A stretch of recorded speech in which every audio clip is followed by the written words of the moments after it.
Hello दोस्त, नमस्ते, प्रणाम। अपने यूट्यूब चैनल पे स्वागत करती हूँ। आज एक प्यारा सा कजरी गीत लेकर आई हूँ। कैसे लगे कमेंट में ज़रूर बताइए और लाइक शेयर कमेंट करना ना भूलें और अपना प्यार आशीर्वाद दें।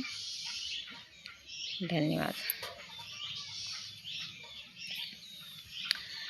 हरी माझी में बरसई काली बदरिया कैसे होई है रो पानियाना। हरी माझी में बरसई काली बदरिया कैसे होई है रो पानियाना। रिम झिम बरसई काली हो बदरिया कैसे होई है रो पानियान। कैसे होई है रो पानियान हो, कैसे होई है रो पानियान। रिम झिम बरसई काली हो बदरिया कैसे होई है रो पानियान। ससुरु हमारे थाने दरवा बनी गईले, भसुरु हमारे दरगवा बनी गईले। कैसे होई है रो पानियाना। रिम झिम बरसई काली हो बदरिया कैसे होई है रो पानियान।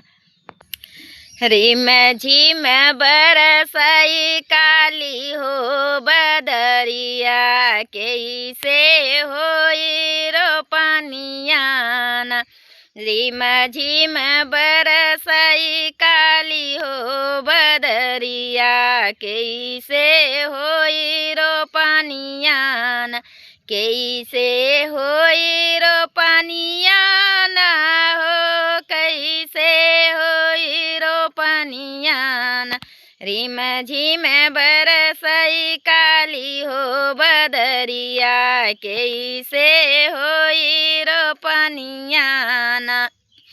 सैया मोर विदेशवा गईले, सैया मोर विदेशवा गईले। देवरा मोर बजरिया गईले, देवरा मोर बजरिया गईले। कैसे होई रो पानियान। रिम झिम बरसई काली हो बदरिया कैसे होई रो पानियान। रिम झिम बरसई काली हो बदरिया कैसे होई रो पानियान। सासू हमारी बुढ़िया हो गईली, सासू हमारी बुढ़ी होइली।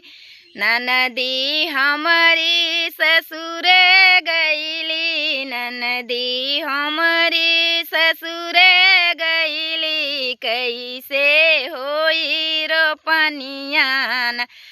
रिम झिम बरसई काली हो बदरिया कैसे होई रो पानियाना।